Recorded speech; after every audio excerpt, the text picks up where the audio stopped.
Hello, everyone, and welcome to this episode of From Page to Stage. I'm your host, Wendy Corner, and this podcast is for you if you're an entrepreneur.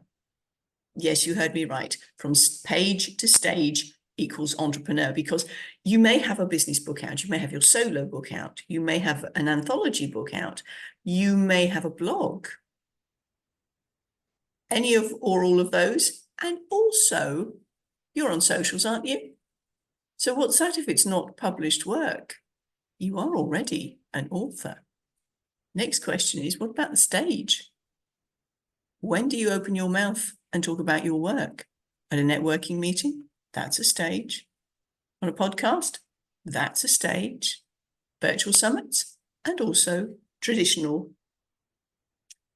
platforms. They're all stages.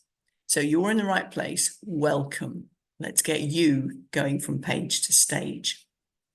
Now, today, goodness me, am I excited. I'm going to introduce you to a good friend of mine, Deanne Moulden, who's based in Perth. Now, Deanne is one of those super interesting people. She's done a lot in life and she's grown an awful lot. Now, I've known her a few years and oh my goodness, love her to bits. Now, I could tell you a bit more about her, but you know, she knows herself far better than I do. So I'm going to introduce you to Deanne. Deanne, tell us a bit more about yourself and how you got to where you are now. Oh my gosh, how much time have you got? Clip notes. Basically, I was a very lost soul, experienced a lot of trauma and was walking around wounded, not knowing what to do with my life. Okay. Once I started on my healing journey, I guess I call it my healing journey, I started to find more confidence in myself. But when I looked around me, I saw my whole world was kind of not much changed. And I thought, why hasn't my internal world reflected in my external world? So I eventually got myself a life coach and realized that's what was missing. I was doing all this healing and this spiritual work, but not the personal development, and realized both of those groups are missing one another. We need both. Right. And once I put both together, I started to fly, basically. Beautiful, beautiful. So I'm going to take you back in time because this is from page to stage. When did you start to write? Way back. I mean, some people have, some of my guests have been writing since they were 4. Others did in teenage years. Others have said, well, no, I started writing when I wrote this book. Tell us about your writing experience. I was going to say when I wrote the book, but now that I think about it, the way you worded the question, I actually used to write a bit of poetry when I was younger. I won a competition for a Mother's Day poem at school. And then I branched out, because I went darker as I became a teenager. I branched out into writing short horror stories, which I never got them published, but I did try to get them published. Okay. And of course, with my healing journey began and my personal development journey began, that's where my business started as well. And I eventually attended, it was called Publishing and Promoting Your Book, I think it was called. It was a seminar over a whole weekend. Mm-hmm. That was free. The guy who was running it obviously wanted to promote himself. Yeah. And I found myself there because the girl that was renting a room from me wanted to publish her book. And I went along in moral support. So we were there for the Friday evening. It was Friday evening across the weekend. Mm-hmm. And by Saturday morning, she didn't want to go. And I decided that it was a great way to promote my work. So that's where the whole book came from. I had no intention of writing. Excellent. Now, when was that? Which year was that? 2019. Right, pre-pandemic. Yes. Right. That kind of sets the time series, really, isn't it? BC and post and PC, pre-COVID and post-COVID. Okay, so you made the decision then. So did you actually write it in 2019? I didn't write it straight away from that first seminar. I attended another one where they were more about the book writing and not the promoting. Okay. And from there, I purchased a book on how to write books. And pretty much I began in early 2020, before, again, the pandemic. But I had all this time now with the pandemic. And my book's a self-help book on the journey of the things that I'd learned during my own personal growth. And I thought, I've got to get this out there. Everyone's at home looking at their lives. They need this. Yeah. Yeah. So it came out August 2020. August 2020. Yeah. Right in the middle of the lockdown sessions. Yeah. Beautiful. So that was 2020. But the conversations we've had recently, you've republished it, haven't you? Tell us about that. Yes, I have. So in the beginning, it was self-published. I approached a printer company. They wanted to publish it, but they were not doing it quick enough as far as I was concerned, because I wanted to get it out there to help the people. So I ended up approaching a different printer and actually printing it. But I love that the publishers wanted to publish it, because I was seeing it as a promotional tool. I didn't realize it was such a good product. So now I had more incentive to get it out there. And I approached a printer. I printed off 100 because it's expensive to print. I'd sold 50 within a couple of weeks. And I had a big event that I was going to be presenting at in a month or two after that. So I went and got another 100 printed. And since then I've printed 410, odd number, I know. But in that time, so I've sold about 100 a year, I guess. And I realized that this is a lot of work and quite expensive. And I bit the bullet, I guess you'd say, and approached Amazon. And now it's on Amazon and global. Yay. Fantastic. So when did it go up on Amazon? A month ago. A month ago. Right. Audience, have a look at the show notes. The link is in there. Now, Deanne's work is stellar. It's golden. I highly recommend you go get. And while we're at it, my show notes are dynamic. So if there's anything new that any of my guests come up with, they've got a new book coming out, or they've got a new edition, or there's a new program that they're launching, they let me know.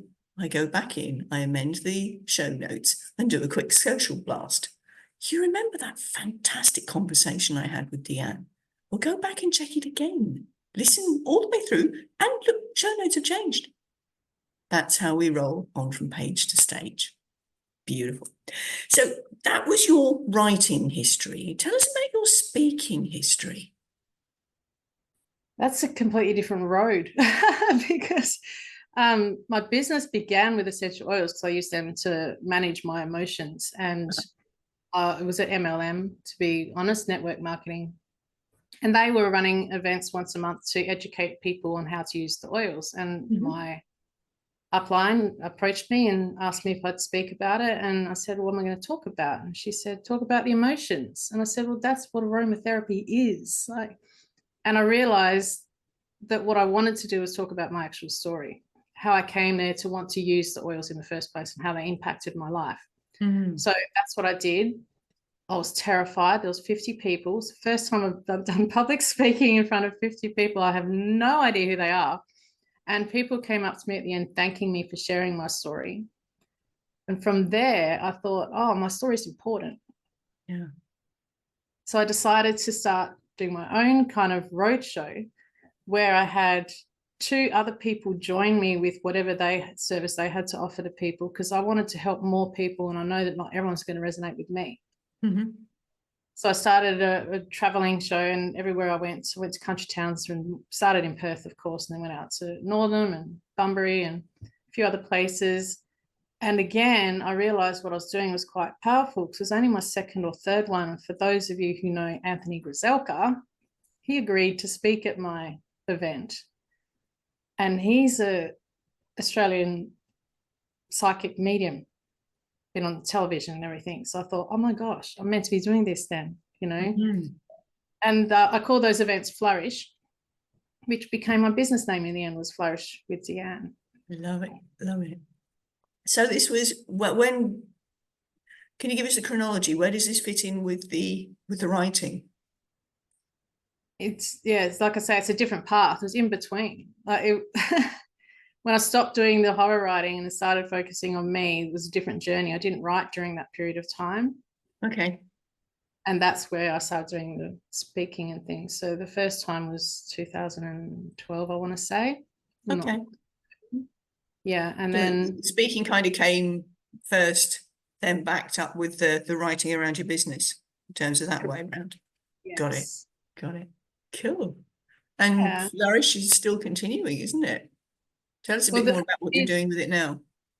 as a business, it grew with me, or was growing with me. So it began essential oils, I mentioned. Because of the essential oils, I went and looked at different alternatives, medicine and therapies, and came across a theta healing technique, which was so potent for me that I wanted to learn how to do that. So I did that.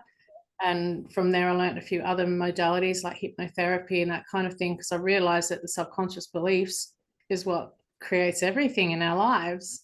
So that was my major focus. And as I mentioned, I had that experience with a life coach. Then I got my life coaching as well. And I've just combined them all now. I find life coaching is a great umbrella. Yeah.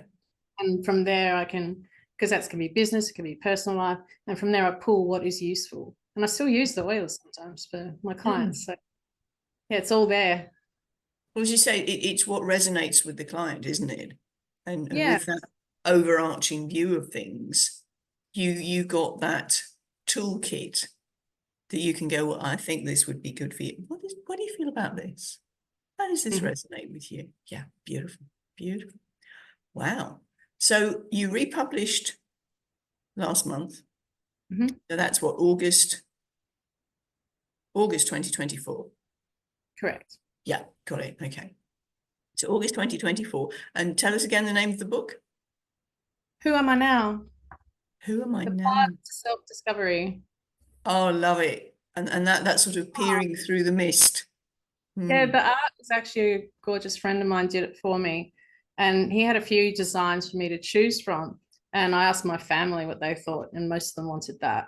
Yeah. And it wasn't until after and my mum said, you know, Deanne, it looks like you. And that wasn't Cameron's intention. But he said it himself. He said, I didn't intend for that, but it does look like you. Oh, yes, yes. That's lovely. Yeah. So it's me, it's like peering through, trying to find the way. Yeah, through the And it's fog. really hard to see. It's in white on the back, but there's also another image on the back, which is, no, it's a bit faint, but it's basically like it's ballerina, like flying sort of. So that's the end result. Oh, beautiful. So peering through the fog to flying. Yeah. I'll get my teeth in later, honestly, I promise. Beautiful. So we've understood a bit more about your journey, because you mentioned that you had some traumatic issues as a childhood, in your childhood. Then you, and an expression of that would have been the horror teenage stuff, I suspect. Yes. Then you were coming out of it, you found your oils to help you balance your emotions, all these wonderful extra modalities that you have in your toolkit now. Who is your work aimed at? I know you can work with anyone, but who do you particularly like to work with? That has grown, of course. In the beginning, it was people who are lost or stuck like I was. It still is to a degree, because our subconscious beliefs prevent us from moving forward. So in that respect, I work with women in particular. I do help men, of course, but they tend to be the midlife crisis women, or the empty nesters, or even the startup businesses, because I've got that knowledge as well after doing this work for so long. Right. Yeah. Okay. So primarily women, mid-age, yes. Going through the transition, maybe from, as you said, to an empty nester. Do you find menopause can be significant as well? I have worked with that, but I'm not really health focused. Uh-huh. More the mind and thinking and removing blocks and resistances that are in the ways for them to achieve. But, you know, half of them don't even know what they want in the first place. So we start there. I'm going to dig a little deeper. How do you find that out? I have a meditation I take them through. And it takes them to a place that where everything just shows up for them. Lovely, lovely, because I'm always intrigued. Yes. It's a process I went through myself, and I found it quite profound, because I thought I was living my purpose with my business.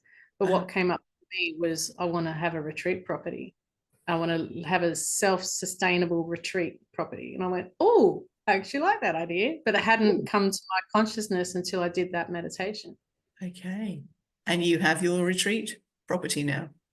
I've been running retreats, but I don't have the property yet. I hired, I literally got off the phone today with someone who wanted me to hold a retreat in Rottnest, which is exciting. Excellent, excellent.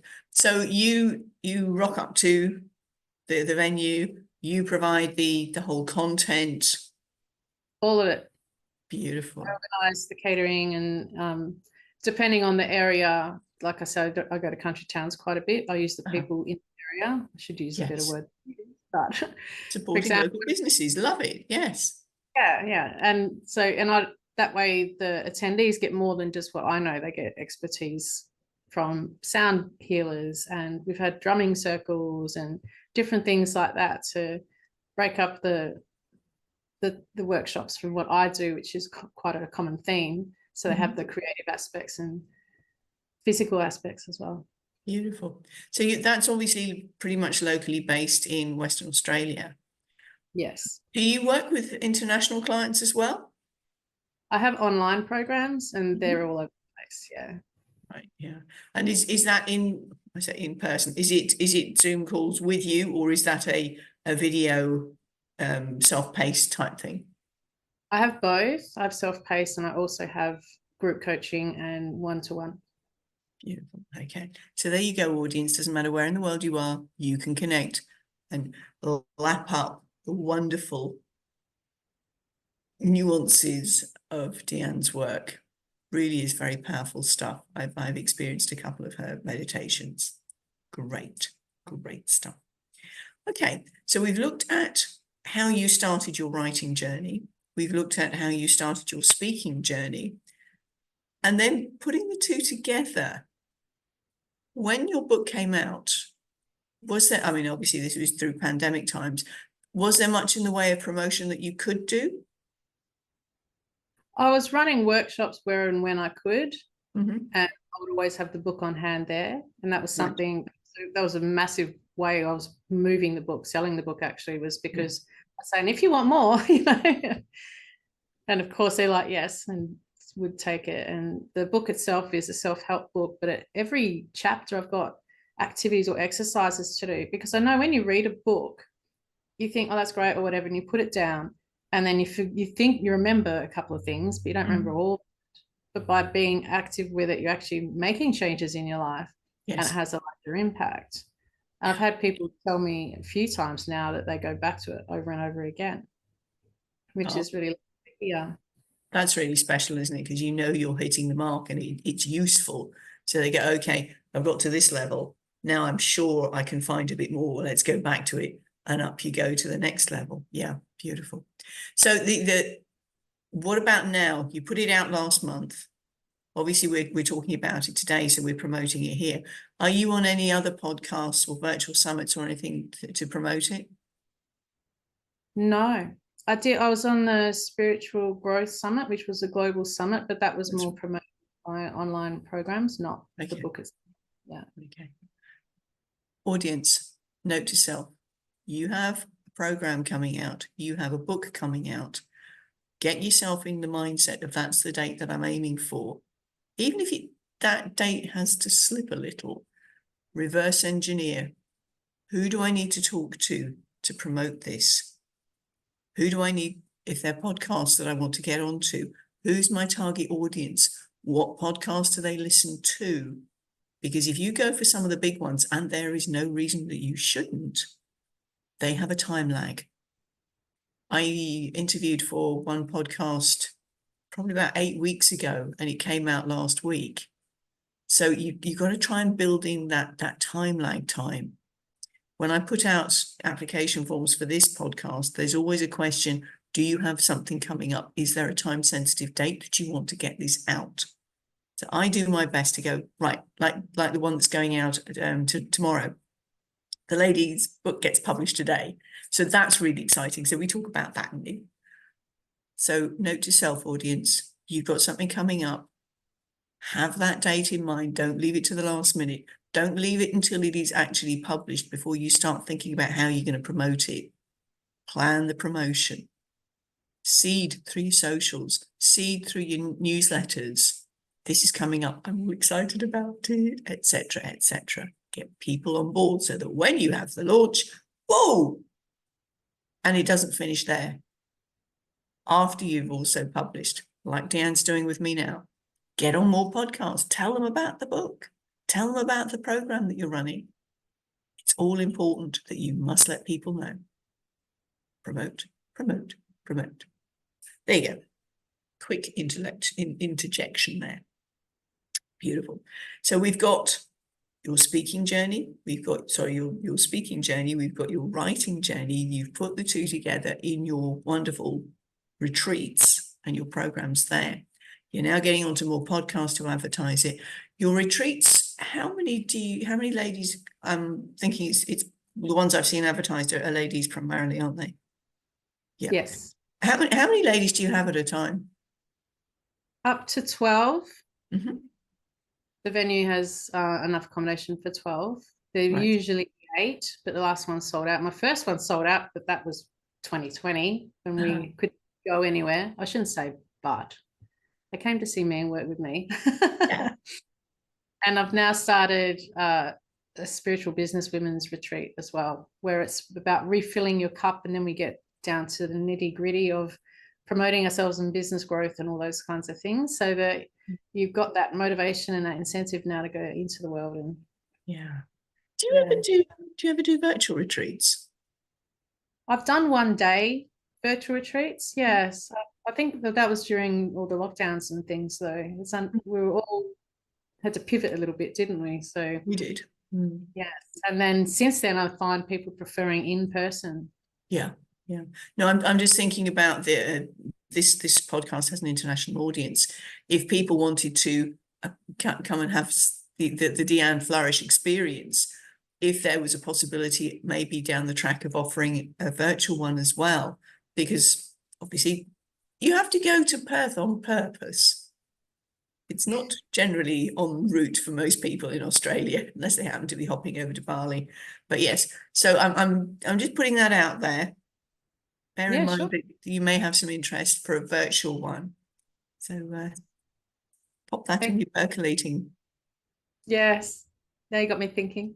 I mean, 1-day retreats, but I haven't done something that's doable. Yeah. Yeah. Well, the thing is, as you said earlier, we've had to pivot. And whilst the world is allowed out to play again, we never know when something else could just go close down. You know, it's interesting, when I first started my group coaching program, I did that online because I wanted to reach a larger audience. And I was sending them all a copy of my book. That was a freebie for joining, and I asked them all for their addresses, and they were all local to me. That was good. And so I just drove around and dropped it off. But I said to them, maybe we could meet in person then. But it's not ideal because it's weekly, and that, you know, people have different things on, and not everyone makes it the same night either, but there's recordings. So yeah, online has many benefits. Yeah. And from the speaking perspective, even although we are now allowed out to play again, the number of paid speaking gigs has reduced dramatically because of, or rather, I should say, the in-person speaking gigs has reduced dramatically, because even the big corporates who used to have the major conferences and bringing all their people into one or two places, they used to do them maybe quarterly. They'll only do it once a year now and have it for specific people, or they'll have it regionally, so that the costs are lower for bringing people in. And well, a lot of people would actually rather just stay at home and link in online. So bear that in mind. Yes. Okay, so we as we're kind of bringing things round, is there anything that we've missed off? Anything that you'd like to tell us that I haven't asked about? Well, I have started a second book. But have you? Yeah, which I haven't finished it. Yeah, it's coming.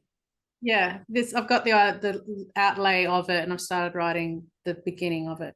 And this one's about being human, because I find there's a human bypassing with the spiritual development world. They're all Yes. about love and light and ignoring, and but we're here to be human.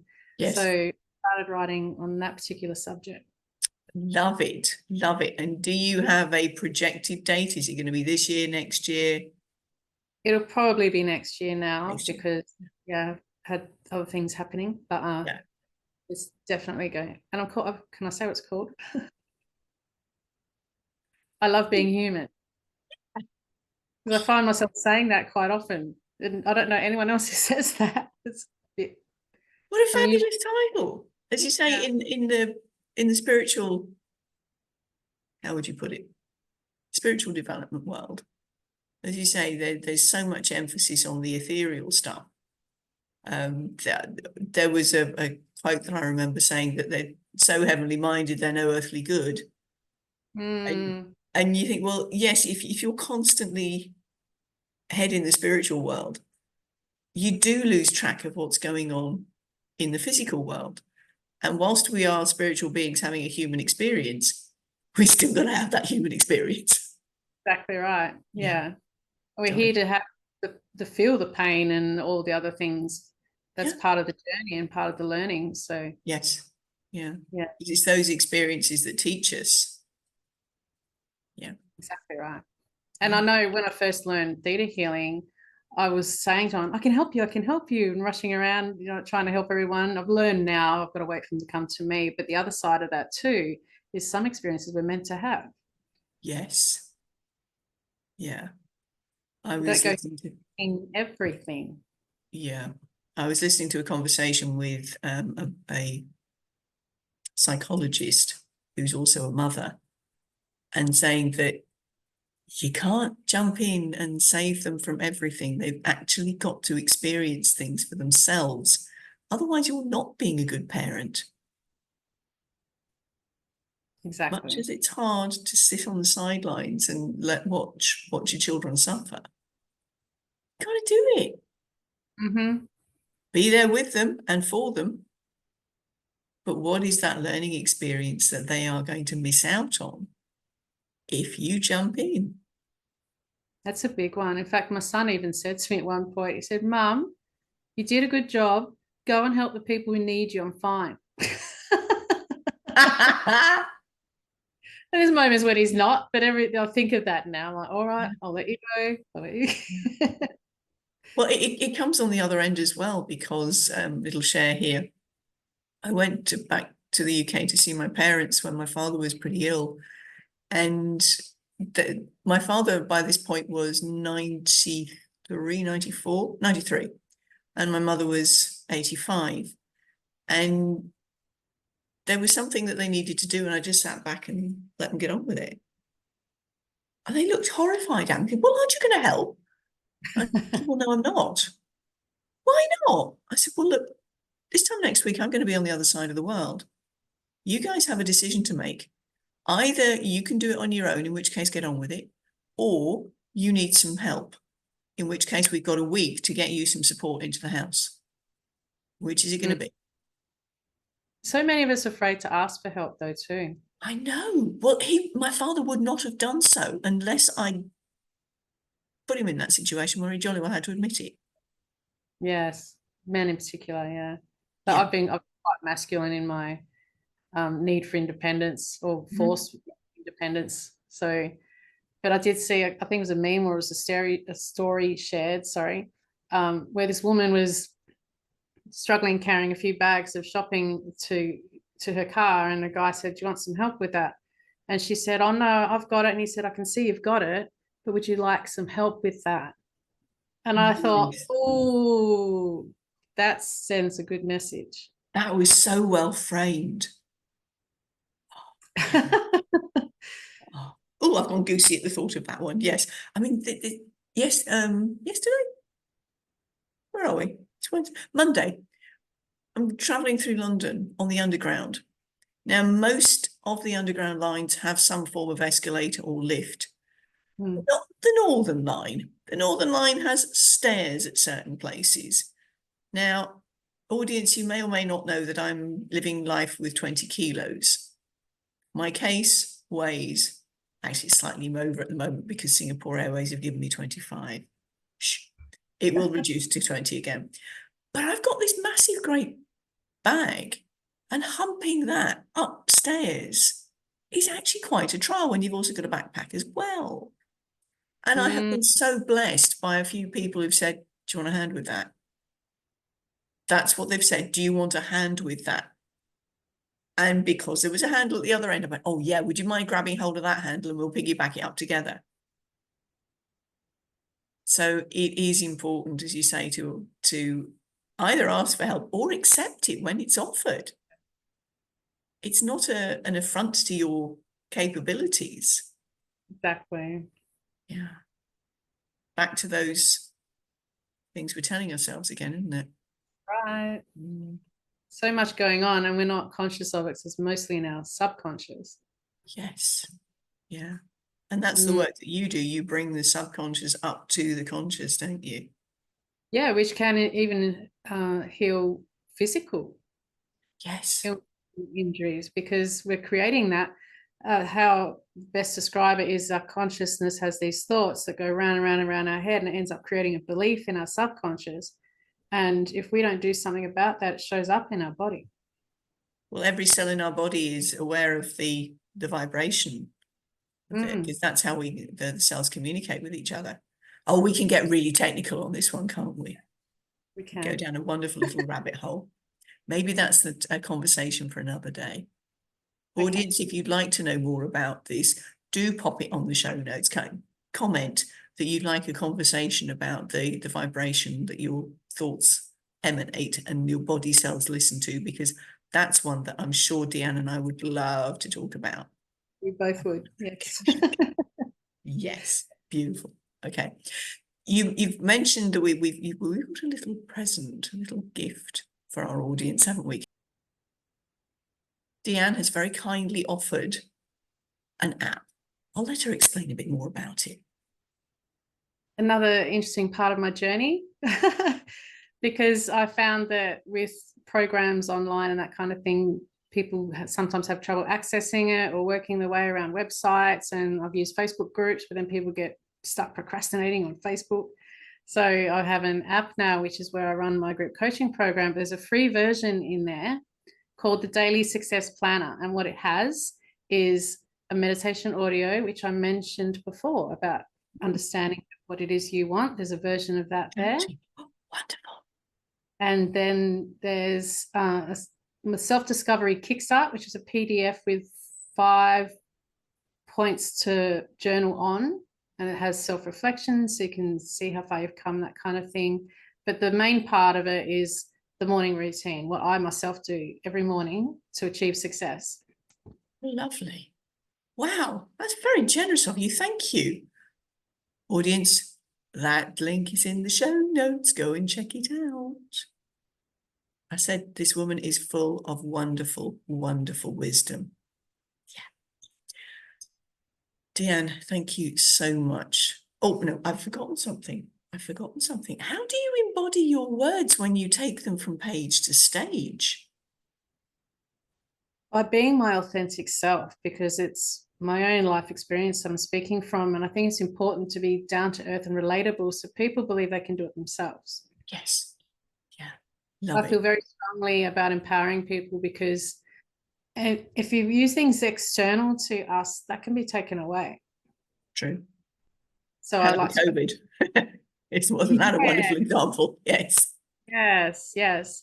So I find it's important to show people that I am doing the work myself as well. Yeah, beautiful. Thank you so much, Deanne. It's been wonderful talking to you as always. And as I said, audience, Deanne and I have known each other for a while, and I was so excited when she said, yes, come on, let's do this. Deanne, thank you so much for sharing your from page to stage. For now, bye from us.